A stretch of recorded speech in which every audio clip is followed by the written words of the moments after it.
Va ora in onda Auto da Fè, un mondo senza testa, una testa senza mondo, un mondo in testa. On est parti samedi dans une grosse voiture, faire tous ensemble un grand pique-nique dans la nature. En emportant des paniers, des bouteilles, des paquets et la radio. Jean-Pierre? Ba-da-da-da.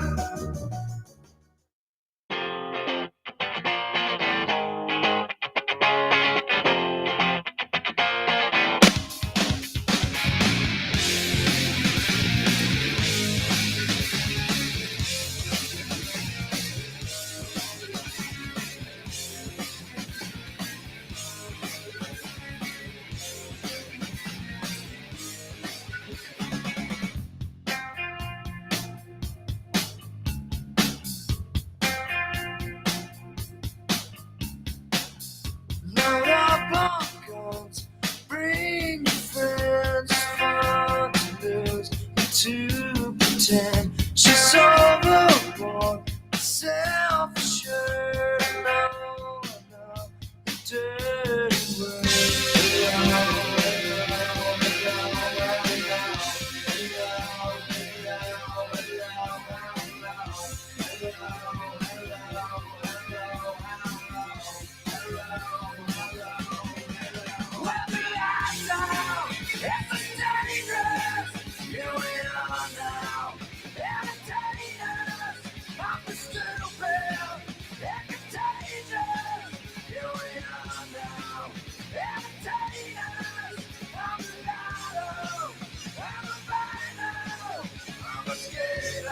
Era di questi giorni, era il 10 settembre del 1991, un'era fa, quando i Nirvana pubblicavano questo singolo Smells Like Teen Spirit, soprannominato l'inno della generazione X, cioè delle persone nate più o meno tra il 65 e il 1980. Il titolo deriva da una banalità, il titolo deriva da una frase scritta dall'amica del cantante Kurt Cobain, Catherine Hanna. Kurt smells like Teen Spirit, profuma di Teen Spirit, Kurt Cobain. Si riferiva Hannah al deodorante Teen Spirit, ma Kurt Cobain lo interpretò erroneamente come uno slogan rivoluzionario. E comunque da lì nasceva l'inno di quegli anni 90. Giusto, Max? Tu che di musica ti sei tanto e bene occupato. Intanto buongiorno a Max Del Papa che è in collegamento con noi. Ci sono novità. Buongiorno. Giusto, no? Corretto? Ti piacevano i Nirvana, Max? No. Abbastanza. No. Abbastanza, coinvolgevano. Però non ho mai creduto troppo. Intanto erano derivativi, perché io poi sono cresciuto proprio nell'adorazione dei Pixies, e senza i Pixies i Nirvana non ci sarebbero stati e senza i Flipper, che erano proprio il punk più scatenato, non ci sarebbero forse stati i Pixies. Quindi è tutta una derivazione. Mi piacevano, ma credo che quello che non mi piaceva era avere in qualche modo creato questa corrente di depressione della generazione X come un eccesso di compiacimento nel dolore. Sì, poi quello si è ammazzato, si è sparato. Quello è stato conseguente, diciamo. Ma sì, insomma, secondo me questo era anche cascato un po' nei suoi incubi e nella sua mitologia. Alla fine si è sparato in bocca. Però io mi ricordo tutto quel giro di ragazzini, anch'io sono così, pure io mi ammazzo, pure noi del disagio, ecco, è partita una cosa che poi adesso ai giorni nostri è degenerata nel fatto che uno va a Sanremo, tu ci hai scritto un pezzo, fa una filastrocca, il disagio. Te ci hai scritto, non mi piace molto. Hai scritto un articolo molto bello su questa cosa del disagio, che ci siamo trascinati fino ad oggi, con varianti e con evoluzioni involutive, diciamo così. Proprio così, sì. Allora Max, intanto ma lo messo anche nel libro nuovo. Ecco, appunto, intanto diamo una notizia per chi non la sapesse già, chi ti segue magari già la sa. Comunque è appena uscito, fresco, hai fatto uscire un nuovo libro. Io ho avuto la fortuna di leggerlo in anteprima, me l'hai generosamente donato in anteprima. Si intitola Schiavi, la degenerazione della democrazia liberale, il ritorno dell'autoritarismo paternalistico. Intanto questo libro lo potete trovare su Amazon assai facilmente, e dove altro, Max? Solo lì. Su Amazon, quindi, ma lo trovate facile, basta che digitate come ricerca Max Del Papa, Schiavi, Fammi dire che questo libro io me lo sono divorato veramente con un grandissimo gusto e poi soprattutto è una chiave di lettura per quello che accade giorno per giorno, cioè tu l'hai già scritto, ma alla luce di quello che hai scritto si possono poi benissimo inquadrare le notizie del giorno, le rassegne stampa del giorno, perché tu hai fatto, secondo me, adesso io parlo da lettore e non da amico e non da collega che ti stima. Parlo da lettore e dico, tu hai fatto un lavoro di una sintesi mirabile, mirabilissima, cogliendo gli umori, le caratteristiche fondamentali del nostro panorama sociale e politico. Con ciò volendo riassumere un po' tutto, che vuol dire anche culturale, vuol dire intellettuale. Ci sono capitoli e riflessioni molto belle anche su questa professione giornalistica oggi, ma ne parleremo perché io vorrei, se tu sei d'accordo, passare un po' in rassegna il tuo libro, senza spoilerare, come si dice oggi, senza parlarne troppo in dettaglio, perché il dettaglio è tutto da gustare e da leggere. Però vale la pena, secondo me, di fare anche una bella chiacchierata con chi ci ascolta, perché vorrei da subito far partecipare chi ci ascolta, per curiosità, perché magari lo ha già preso, lo ha già letto, oppure vuole leggerlo, insomma, ti conosce, è venuto a conoscenza. Chi vuole intervenire può farlo da subito, linee aperte da questo momento allo 02 92 94 7222. Ti posso mandare un appello subito a proposito? Sì. No, aiutatemi con questo libro, ma per una ragione, a parte che vabbè, uno deve guadagnare, ma è successo che io l'ho messo un paio di giorni fa su Amazon. Questo libro è arrivato in classifica per ora secondo. Però il primo, sai chi è? Chi è? Il manifesto del Partito Comunista di Marx ed Engels. No, non posso. Fate uno sforzo, perché non posso io accettare. Va bene tutto, ma dietro quello lì no. Vuoi superare Marx ed Engels? Ma insomma, ma dopo 200 anni ancora questo qua con quell'eresia lì. Cioè, fatelo per me, insomma, dai. Dai, Dio Cristo, non devo mica sta dietro il manifesto di Marx, mo pare l'ebreo errante, ostia. È un vasellame antico quello. Un vasellame lì, dai. Questo, per chi mi rimetto al buon cuore di chi lo legge, ascolta. Per chi non lo conoscesse, questo è zio Frank, il nostro filosofo di riferimento. Franchi Gosto Ascoli. Franchi Gosto Ascoli, il nostro filosofo di riferimento. Per quanto underground... per quanto underground, e anche le sue implicazioni avevano solidi radici novecentesche. Sì, perché adesso sono tutti capaci di bestemmiare, anche i bambini, i ragazzini, come scrivi nel tuo libro. Ma quelle non erano bestemmie, quelle erano, diciamo così, repêchage delle solide radici novecentesche. Una preghiera laica, una preghiera del cuore e dall'istinto scolano mantovano. Esatto, fortemente ancorato a valori veri, diciamolo pure, usiamo queste parole. Intanto, dicevo, chi vuole intervenire può farlo da subito, 02 92 94 7222, oppure mandate i vostri messaggi al 340 6709 659. Mi piacerebbe sentire qualcuno che l'ha già scovato questo libro e magari ha già iniziato a leggerlo.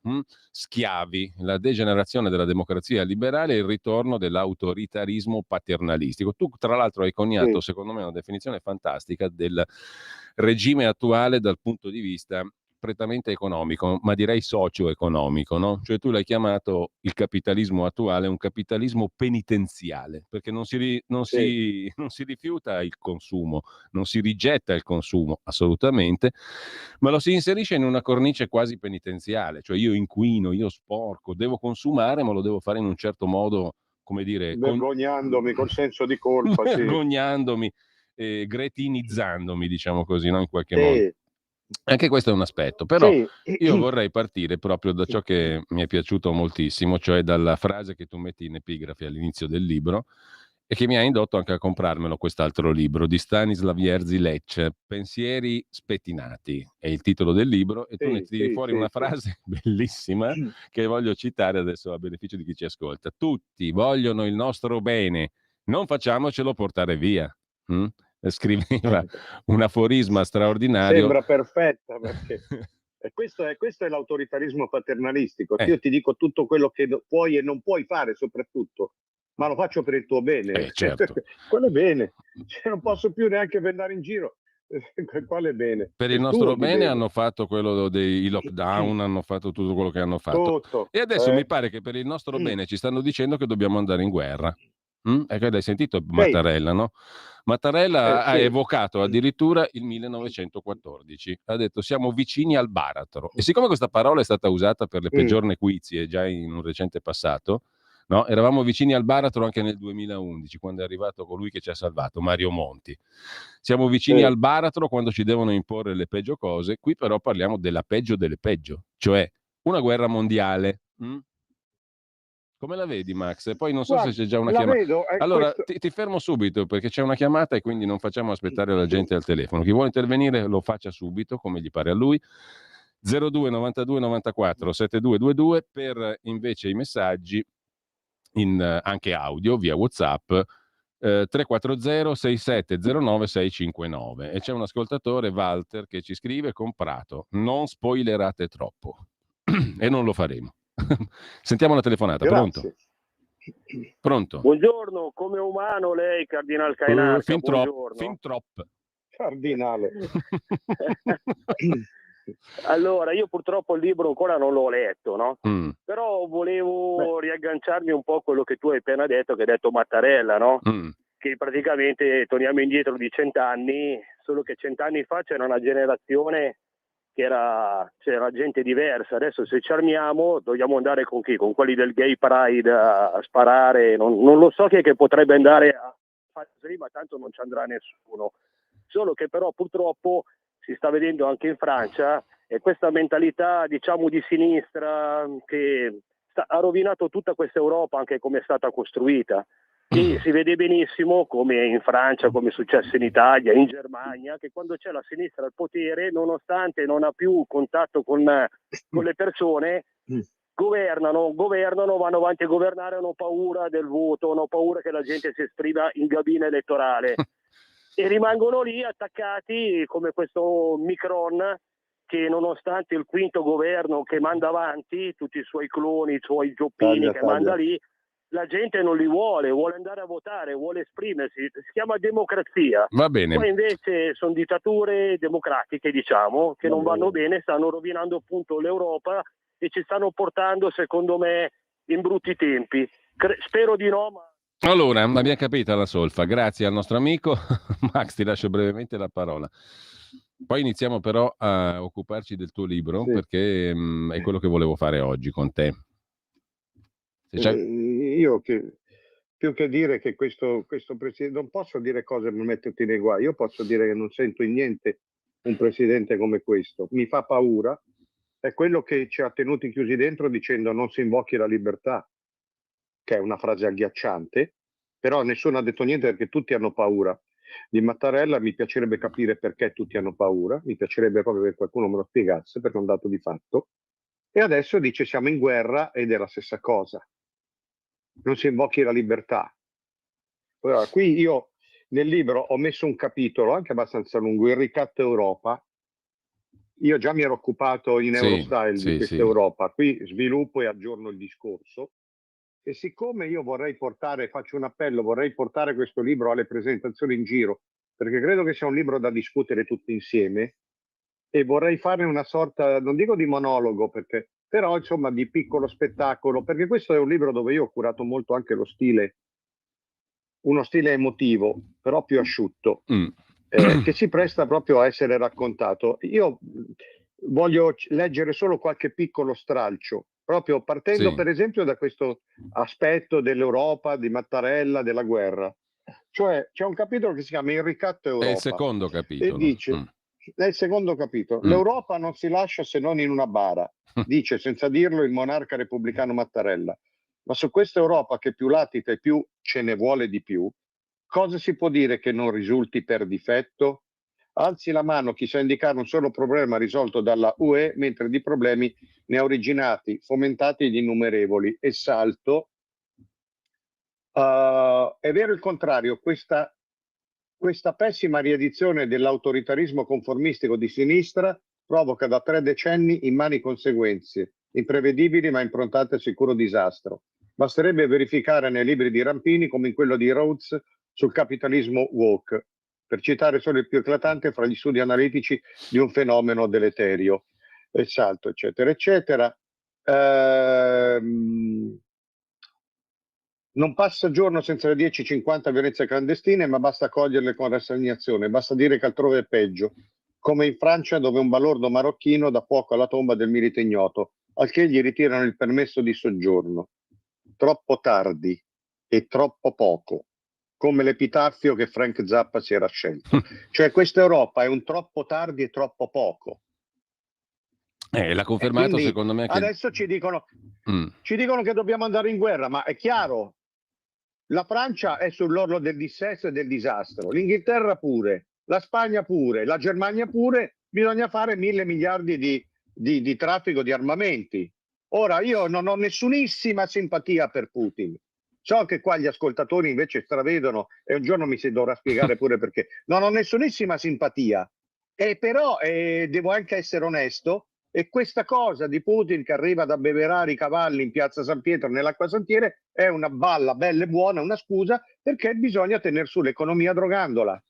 Allora Mattarella deve tenere su la von der Leyen non la vuole più nessuno, manco la sinistra, il 60% non la vuole, la caccia calci nel culo, perché la von der Leyen è una strega, è l'immagine dell'Europa velletaria, corrotta, inetta, e bisogna tenerla su. Mi spiegate perché? L'Europa non ci lascia neanche in una bara, di Europa ce ne vuole di più, ma perché poi?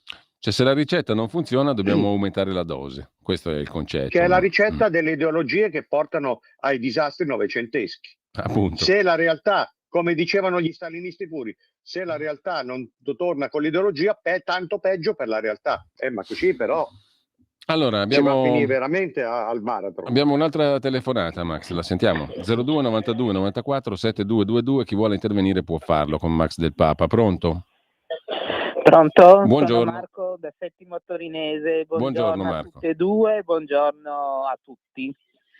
Allora, io vorrei fare una piccola provocazione, o meglio, vorrei chiedere a Max cosa ne pensa di queste due fake di presunti droni che hanno attaccato la flottiglia, perché dai video bastano quei video. Ma se li sono tirati da solo di droni. I razzi se li sono tirati da soli, se l'ha tirati Greta da sola. Quello che penso anch'io, grazie. Ma no, ci sono i filmati, ci stanno i filmati. Grazie, ci stanno i questa filmati. È stata una bella scoperta questa qui. Uno che ha sparato male del i resto, razzi. Del resto, se sta ragazzina panciuta, se questa la bacia la Francesca Albanese, è una garanzia di qualità. Proprio siamo alla... così, ma manco la distopia. Questi se li sono tirati da soli perché è chiaro che cercano la provocazione. Questi tutto vanno nella vita meno che andare a Gaza, ma te pare? Questi se mangiano tutto loro, come il cardinale dei 7 kg in 7 giorni. Ma padre, se mangi tutto te e poi tornano indietro. Allora abbiamo un'altra telefonata, Max, sentiamola. Pronto? Sì, ciao Giulio, sono il Walter. Buongiorno Max. Buongiorno. Sei l'ebreo errante, Dio Cristo. Senti, ciao Walter, tu Ascoli, passerò anche ciao Walter, ciao. Ciao. Lo credo. Grazie. Ho comprato il tuo libro e lo leggerò con piacere. Io ho un'idea che non so se è balsana oppure no, che questa Europa serviva ai paesi come noi, l'Italia, gli ultimi della classe, a far sì che si avesse il controllo esterno, insomma quello che Andreatta volevano un po' tutto il controllo esterno, perché noi italiani siamo dei coglioni. Oggi invece stiamo dimostrando che non abbiamo bisogno del controllo esterno, cioè come paese siamo quello messo meglio rispetto agli altri, ci dicono, perché io personalmente non ho visto ancora niente, però ci dicono che, e se ci dicono questo, oggi più che mai si dovrebbe far crescere questa volontà di abbandonare le linee guida dell'Europa, ma è praticamente, ci dicono tutti che è molto difficile, quasi impossibile, ce l'ha detto anche Borghi, ce l'ha spiegato benissimo. Ti fermo subito. Sì. Ti fermo subito, proprio perché gli indicatori sono sorprendentemente favorevoli, allora Mattarella se ne esce, cioè bisogna affossarli questi indicatori. L'Italia deve vivere schiacciata, demolita dall'Europa. Lo diceva Scholz a Burbe Condita, l'Europa vive di crisi e l'Italia deve vivere di crisi. Io non ci credo manco un po' che Mattarella lavora per il bene dell'Italia, mi dispiace. Quindi se gli indicatori sono meglio di Francia, Germania, Inghilterra, bisogna affossarle subito. È un problema, creiamo un problema, ho capito, l'accetta è buona, sì, sì. È logica. Walter, ci vediamo presto su da Angelo, Molto volentieri, io ci sono sempre. Noi abbiamo la nostra comunità, Io e Giulio abbiamo ormai la nostra comunità. Giulio ha in tasca anche qualcos'altro, cioè nel senso si potrebbe estendere quello che è in tasca Giulio. Niente, dai, nulla. Ciao, grazie. Ciao Walter. Ciao. Giulio. Max, a proposito di flottiglia, no? È stata simpatica quella lì che è venuta fuori, la storia che si sono tirati i razzi da soli e hanno venduto la versione dei droni. Gente, diciamo, che fa della menzogna una professione. Chi hanno dietro questi qua? Io qualche sera fa ho quasi menato uno perché se ne è uscito, dice no, io non voglio sapere chi c'è dietro la flottiglia, non vuoi? No, dice quello, Israele è l'unico stato genocida, poi capirai, Hamas si è voluta dirti un paio d'ore, poi capì come è andata a finire. È andata a finire proprio per un pelo, ma molto male, perché poi la pensala come vuoi, tu lo sai che io non approvo, non giustifico, non sostengo quello che fa Israele, però quando mi si viene a dire una roba del genere, cioè quello si sono divertiti un paio d'ore, io lì divento pericoloso. Infatti, ti credo. Comunque io posso approfittare di questo perché vorrei appunto fare qualche piccolo, se no stiamo sempre sull'Europa e sulla cosa. Posso leggere un paio di brani, uno subito, uno più avanti, tratti dal libro? Tu puoi fare tutto quello che vuoi, poi lo farò anch'io però, perché mi sono preparato anch'io un po' di roba. Vai. Ecco, allora, un brano breve che riassume un po' all'inizio. Il capitolo è il primo, si chiama Schiavi di merda. Ecco, io ti volevo chiedere intanto perché questo titolo e perché il primo capitolo lo intitoli così, Schiavi di merda, che non è farina del tuo sacco, tra l'altro, no? Sono partito da un episodio che ha raccontato Nicola Porro qualche mese fa sulla sua zuppa, cioè lui tornava a casa dal Palatino dove aveva registrato la trasmissione Quarta Repubblica con lo scooter a Roma e si è trovato Roma bloccata come Gaza, come Kiev, perché era tutta una serie di posti di blocco perché cantava Tony F. Mezzo Maranza. Roma bloccata perché canta Tony F. Allora passa un blocco, passa due. Al terzo, mentre tornava a casa da cittadino, modello, tranquillo sul motorino, una vigilessa, una ragazzina, l'ha fermato e gli ha urlato testuale: "Oh, ando cazzo, credi Anna?" Cioè, dove stiamo qua? Un cinepanettone. E lui si è incazzato, è sceso, lui essendo un liberale puro, si è arrabbiato, ha litigato. Io devo essere libero di muovermi e di tornare a casa mia. Do cazzo hai? Ai nostri tempi, Giulio, se un vigile, un ghisa, ci avesse detto una roba del genere nella Milano degli anni 70, saltava subito.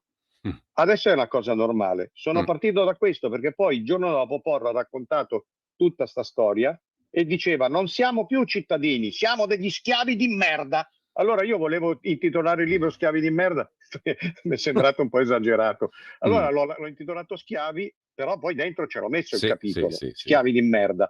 E il capitolo, un piccolo estratto, dice questo: oggi, perfino nelle rare macchie metropolitane dell'Italietta vernacolare, il vaffanculo di sottopotere è considerato consueto. Le città patiscono una tribalizzazione dovuta in parte alle migrazioni incontrollate e in parte all'involuzione del costume civile nelle istituzioni, bombardati di belle norme, di belle parole, di belle formule ispirate alla libertà democratica, al rispetto inclusivo, per ritrovarci ostaggi, schiavi di merda.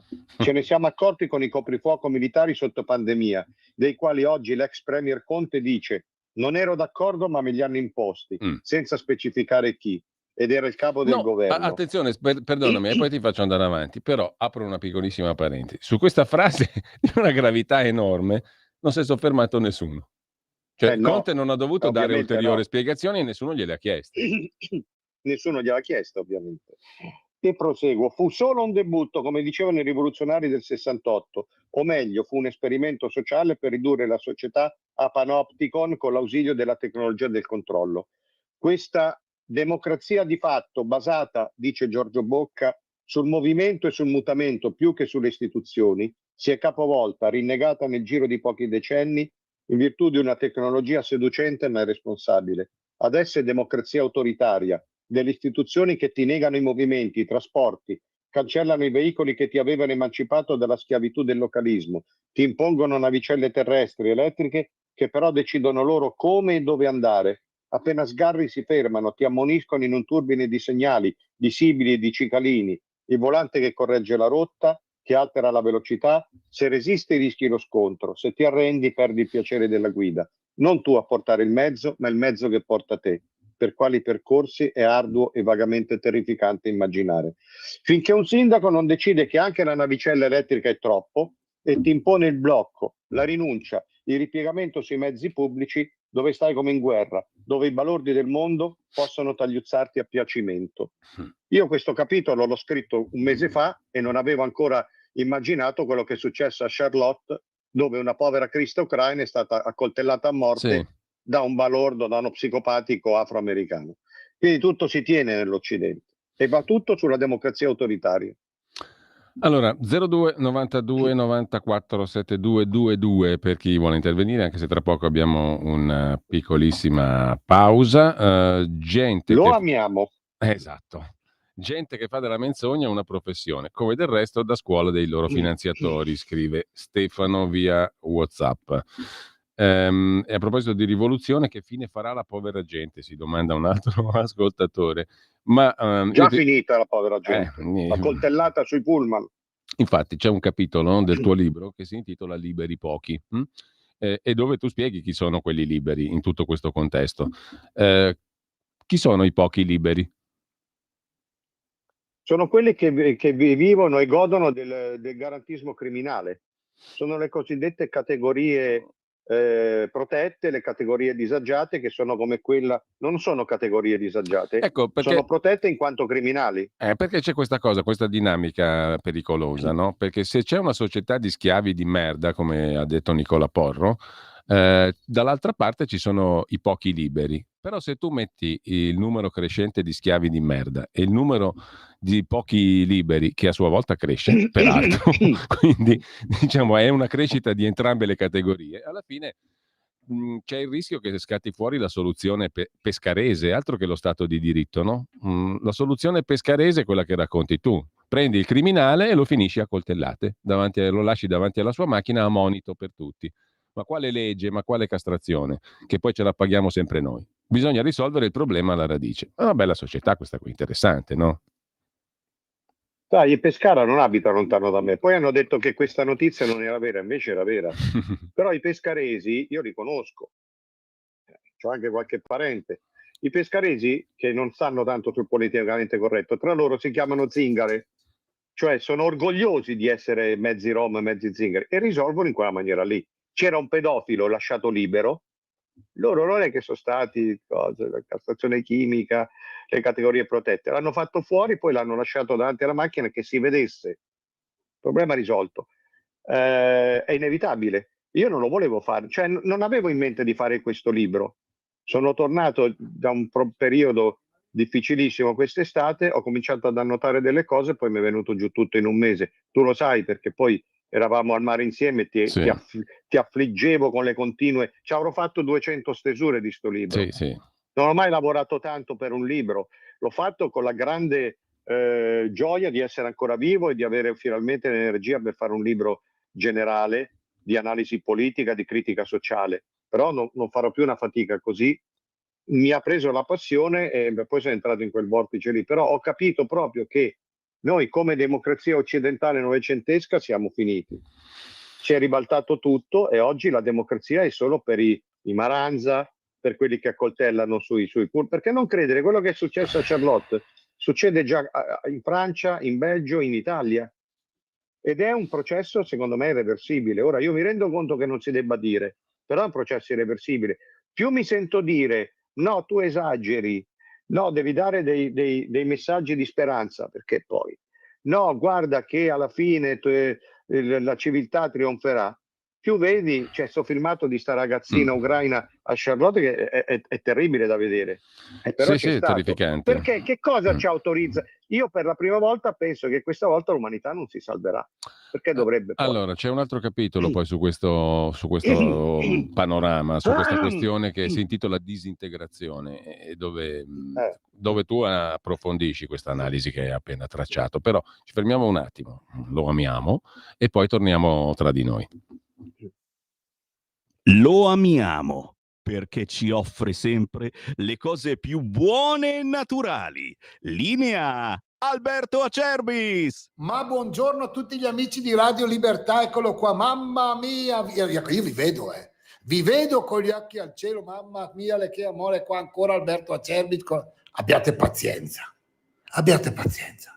un minuto, visitate olioacerbis.com, andate nel reparto dell'integrazione, troverete in modo particolare, questo è il momento, Bronco Free. Cos'è che schi? Bronco Free. Bronco Free noi lo proponiamo su questa emittente da 23 anni. Matteo si ricorda. Perché è importante Bronco Free? Perché in maniera naturale e non chimica calma tosse grassa, tosse secca, fluidifica il catarro in eccesso per facilitare l'espettorazione. È che parlo difficile. Per facilitare l'espettorazione. La presenza del timo, altea, papavero, marrubio e verbena, che sono calmanti, coadiuvanti anche della tosse, ce la calmano. Quindi la bava di lumaca fluidifica il catarro.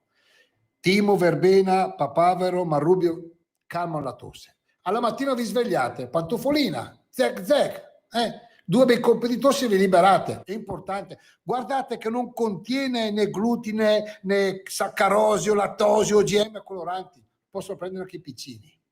Chiaramente però non è una cosa industriale, quindi velocemente, se volete prenotarlo, 59 euro, 3 flaconi, 3.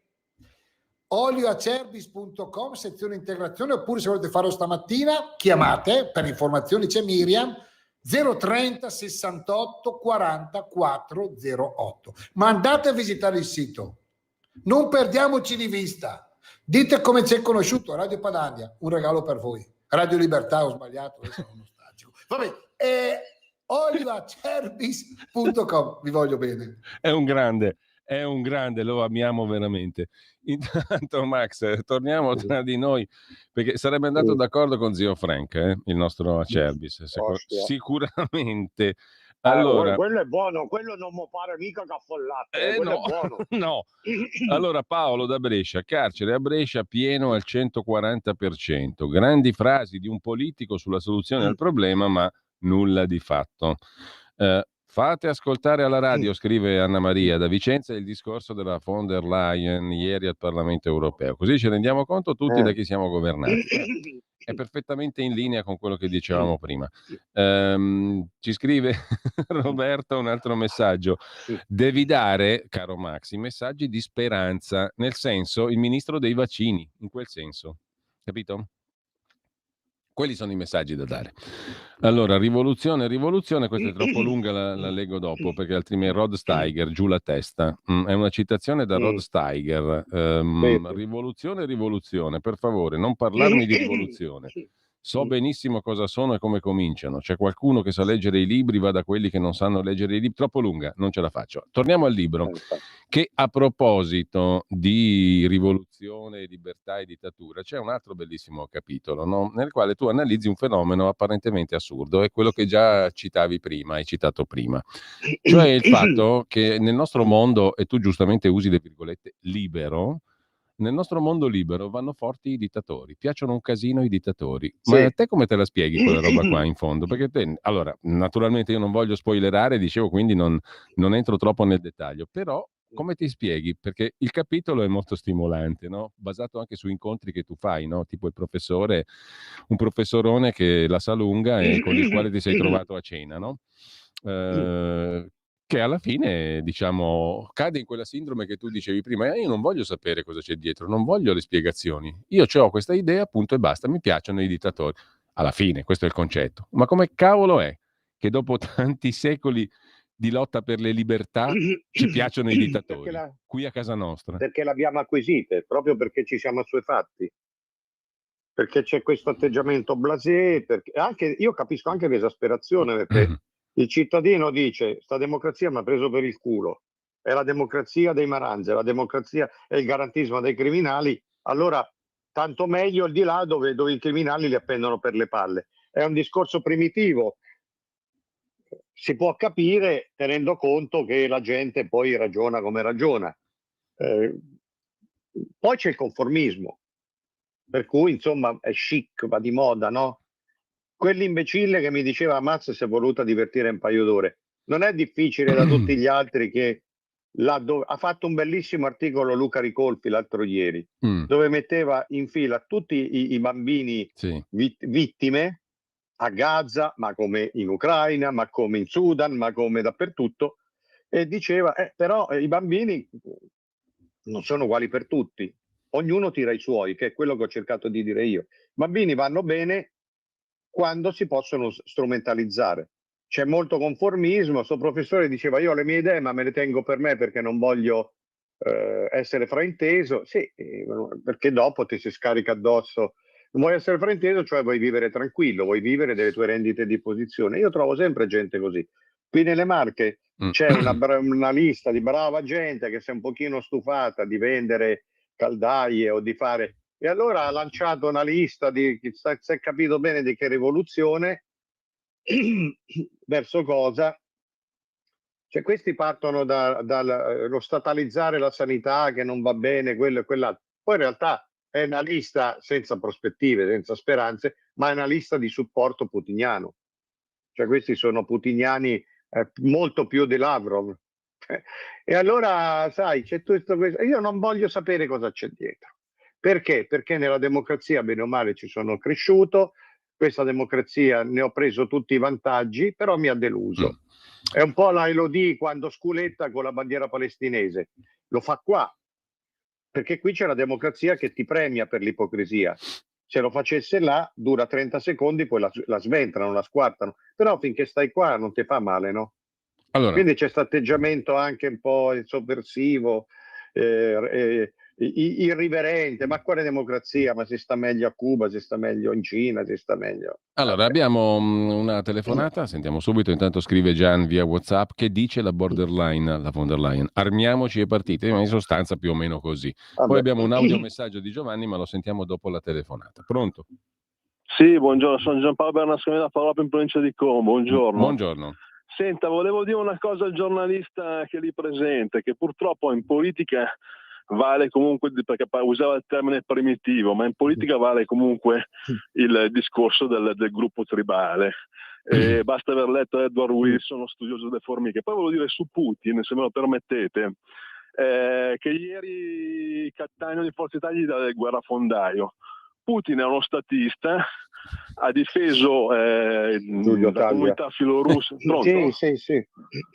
No, ha difeso la comunità filorussa del Donbass, della Crimea. Bene. Ci sono stati 15.000 morti dal 2004 al 2022, fatti dal battaglione Azov e compagnia bella. E lui ha mosso l'esercito, cioè uno statista muove l'esercito, lo diceva Clausewitz. E poi volevo concludere dicendo che le minacce nucleari all'Occidente non sono un bluff, come ha detto Daniel Pipes, cioè nel senso che Putin è laureato in diritto internazionale, ha un patrimonio di 40 miliardi di euro almeno ed è un ex-KGB, quindi prego. No, va bene, la finiamo qua. No, dico, è un pacifista, è uno statista, però state attenti perché con le minacce nucleari lui è pacifista e ci può tirare giù da un momento all'altro. Questo è il ragionamento. Io non voglio sapere se ha deportato 1,5 milioni di bambini. Parliamo di quelli di Gaza. Questi no, va bene così. Capisci quello che voglio dire? Ognuno ha il suo dittatore preferito. Come dicevamo prima, no? È il mondo libero pieno di stima per i dittatori. Sono contento perché mi conferma quello che ho scritto. Allora, c'è un capitolo, poi sentiamo l'audiomessaggio prima di Giovanni che ci ha mandato poco fa. Lo sentiamo al volo. Buongiorno. Il problema tra virgolette, noi e loro è che parliamo lingue diverse.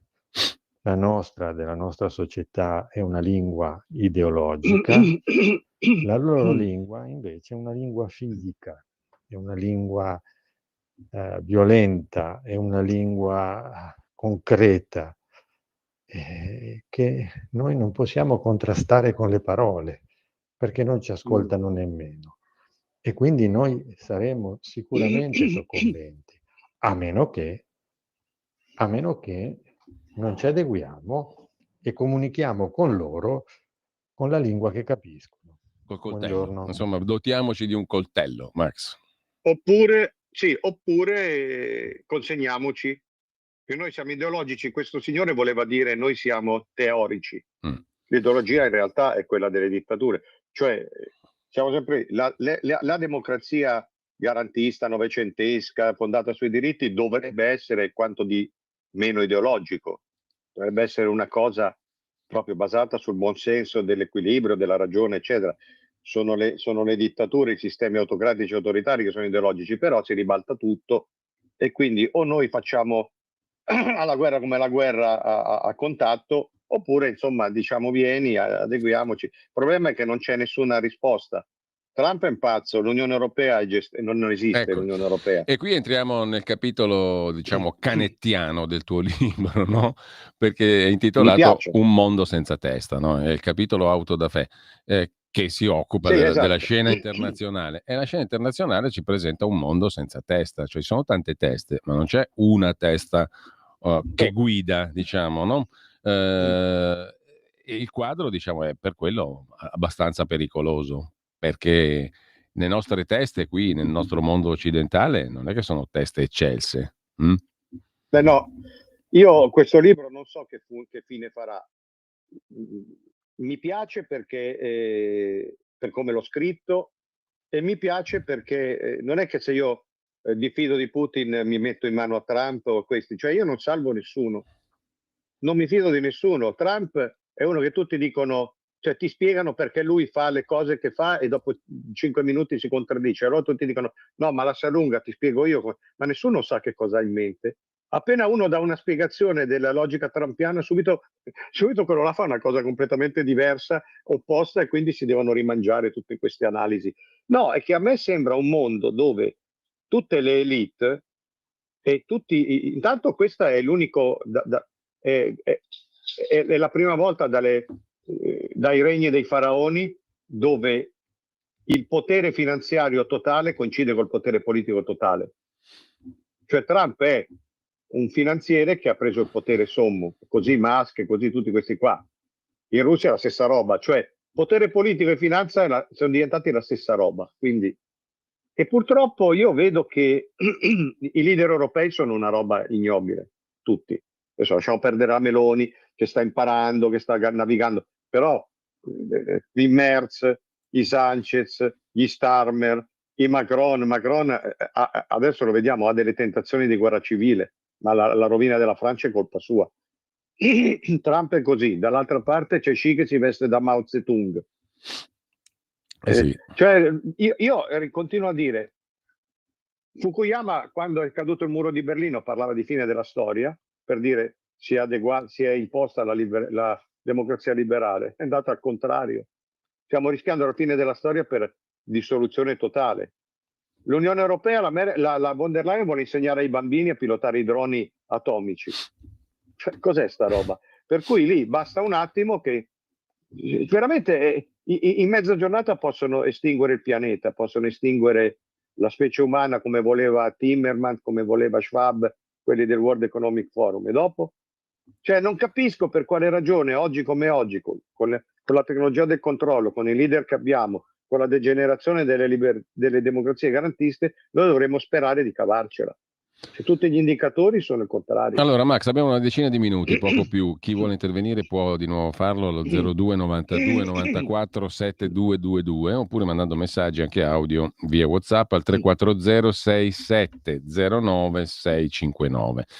Stiamo parlando del libro di Max Del Papa, Schiavi, lo trovate su Amazon, e un capitolo, Max, tra i tanti che mi è piaciuto. Intanto voglio dire una cosa strutturale, cioè si capisce bene che questo libro è frutto di una fatica e di un lavoro di lima, come si diceva una volta, mica da poco, ma si legge con una, devo dire, facilità concettuale fantastica, no? Perché sono male, tutte... mi rincuori. No, scorre perché tu capisci, come dicevo prima, per me è stato così da lettore, ti dà una griglia di interpretazione anche delle cose che ascolti giorno per giorno, per cui è un lavoro strutturalmente molto complesso, no? Perché ti dà una griglia di lettura ed è pieno comunque di fatti che sono già accaduti e che però inquadrati in questa griglia di lettura ti servono anche a decifrare i fatti del giorno per giorno. Per questo è un gran bel libro, è un libro che ti dà una chiave di lettura anche delle cose che non hai potuto scrivere perché non sono ancora accadute, ma che sei riuscito diciamo così, a interpretare per darne una griglia di lettura a chi legge il libro. Questo è il punto. Con ciò facendo un lavoro, secondo me, strepitoso di interpretazione della realtà che ci circonda, che è il mestiere del giornalista alla fine, no? Di quello che guarda i fatti e cerca di rifletterci sopra. Tu hai fatto un libro alla Giorgio Bocca, te lo devo dire, so che è un autore che stimi. Domine non sum dignus, No, però è vero che l'approccio è quello lì. Ecco, appunto, quindi non ho sbagliato a cogliere questo approccio. No, assolutamente. Ma per un motivo anche strutturale. Cioè, io non ho mai creduto nella retorica del cronista. C'è Renzo Biagi che dice: io sono un vecchio cronista. Beh, io non ho mai creduto, io non mi considero un cronista, io mi considero uno che la cronaca la analizza. Certo, e questo fa il libro. Trae delle morali, trae degli insegnamenti e delle prospettive. Per cui ho capito che a registrare la cronaca così com'era non serve a molto. Allora, bisogna capire la cronaca che cosa ti indica e dove va a parare. Ecco, quello è il punto, è un lavoro strutturale e per questo si capisce la fatica, ma nello stesso tempo si legge in maniera molto fluida, perché ti permette di entrare nelle cose della realtà a prescindere dagli esempi che tu fai, che sono cose già accadute. Ma come... A me non piace fare l'intellettuale che cioè le citazioni ci sono, i riferimenti ci sono, però devo anche... Il mio stile è colloquiale. Voglio farmi capire e non voglio salire sulle righe e imporre una cultura che magari neanche ho, però io vedo che tanti miei colleghi vogliono imporre la loro cultura e soggiogare il lettore. Io cerco un rapporto paritario, schietto con chi mi legge. Ed è quello non ho di questi problemi di ego culturale. Ed è quello che questo libro fa rispetto a chi lo legge, secondo me. Intanto c'è una telefonata, la sentiamo. Pronto? Pronto. Buongiorno. Buongiorno, sono Franco da Milano. Quella, Franco, buongiorno, prego. Siccome va di moda ad essere o putiniani o antiputiniani, volevo fare una riflessione. Ma se al posto di Putin ci fosse stato qualche altro personaggio tipo Rutte, Netanyahu o qualcun altro, secondo voi eravamo ancora qui a discutere di fare magari la guerra o era già scoppiata da tempo la guerra? Sì, buona domanda. Vabbè, come dire che Putin è un realista, diciamo, politico. È un pacifista. Un pacifista, sì. Un mezzo pacifista, diciamo. Vabbè, siamo sempre lì. Ognuno ha i suoi preferiti. Allora, e comunque anche questo tu hai colto bene nel libro questa cosa, lo lascio a chi lo leggerà e chi magari l'ha già letto, però questo tema qui l'hai colto bene. Ed vedi anche dalle telefonate viene fuori proprio quello che tu hai scritto alla fine, no? Cioè questo restare abbarbicati alle proprie convinzioni, alle proprie rimozioni, secondo me. Cioè Netanyahu è uno che fa una strage al giorno, e lo diciamo. Quell'altro fa la stessa cosa, però bisogna dire che per fortuna che c'è lui. Poi il fatto che abbia dietro la Cina, il fatto che sia andato a un summit insieme alla Cina, alla Corea del Nord, a tutti questi paesi poco democratici, orribili, diciamo pure orribili. No, va bene così, perché allora lì scatta il senso di colpa blasé, no? Sì, quello sarà pure, però la colpa è nostra, siamo noi che l'abbiamo provocato, sono le nostre democrazie marce. Ho capito, però cerchiamo anche di non buttare via il bambino con l'acqua sporca, per quanto un bambino sifilitico. Invece qua mi pare proprio un cupio di soldi senza ragionare. Perché siamo qua? Però qui c'è gente, Putin ha appena licenziato un libro di testo unico in Russia, dove si dice che Stalin è padre della patria e ha salvato l'umanità. E non si discute. Io non lo so, questi che stanno qua, andare là, cioè, questi giustamente si lamentano per i lockdown, i coprifuoco, le privazioni democratiche, però là sono la regola. Loro dicono però là si vive tranquilli. Quindi sono disposti a scambiare la sicurezza con la libertà. Però là non ci vanno. Allora, abbiamo un'altra telefonata intanto, la sentiamo subito, allo 02 92 94 7222. Pronto? Buongiorno, sono Graziella da Gallarate. Buongiorno. Buongiorno sono a lei. In completo dissenso con voi e sono favorevole all'ultimo intervento.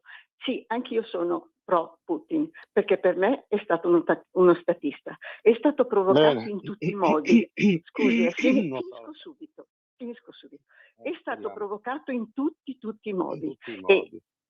lui la guerra l'ha fatto contro l'Ucraina, mentre invece la doveva fare contro l'America e contro questa stupida Europa che sta sostenendo uno stupido Zelensky. Buongiorno. Non so se c'è un'altra telefonata. Sì. No.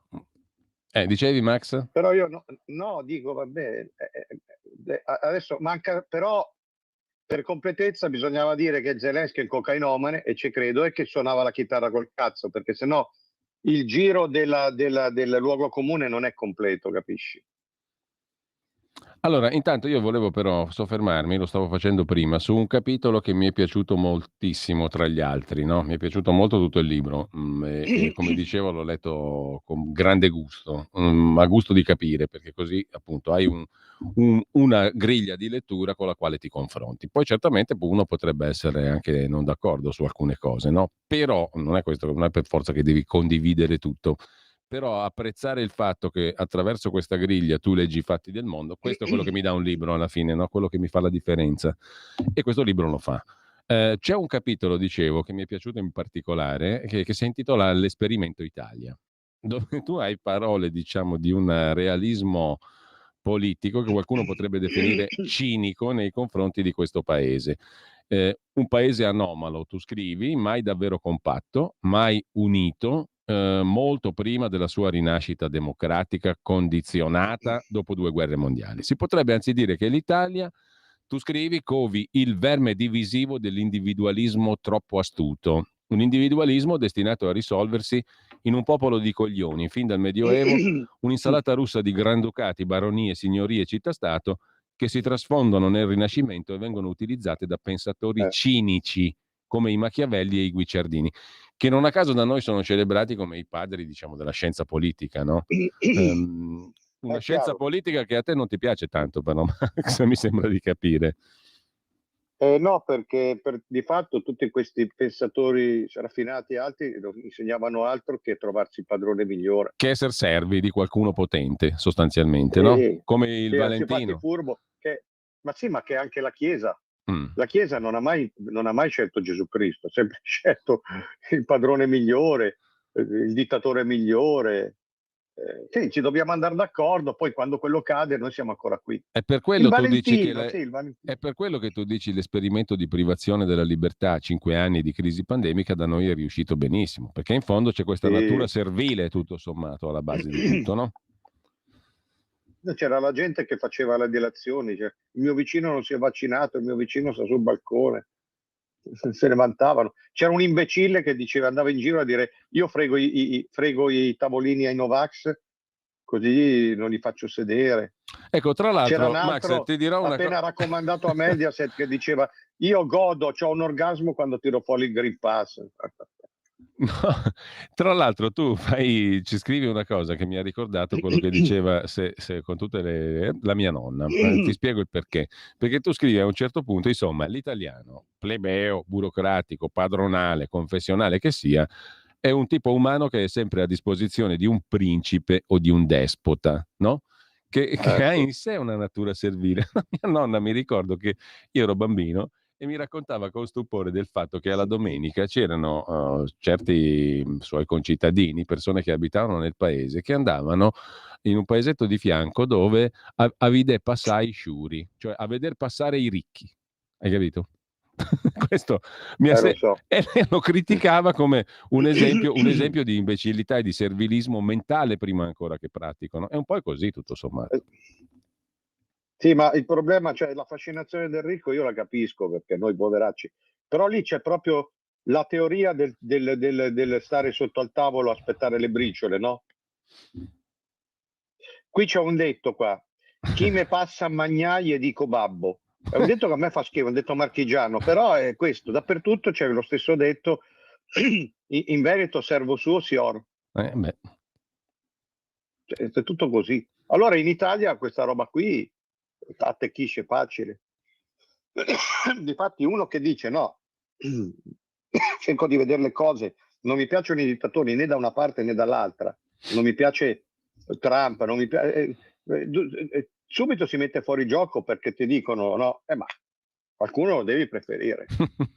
Possibilmente quello che piace a me, no? però qualcuno lo devi preferire. L'idea della libertà dà fastidio. Infatti la cosa peggiore di questi anni pandemici è stata che nessuno voleva più la libertà. Tu dicevi lasciate la libertà di scelta, lasciate la libertà di movimento, e ti odiavano perché si sono divisi subito, vaccino sì, vaccino no, ma non era quello, era sulla libertà, quella lì non interessava a nessuno. Allora, il Presidente Max, della Repubblica dice non si invochi la libertà, il Presidente della Repubblica di un paese democratico. Tu pensa.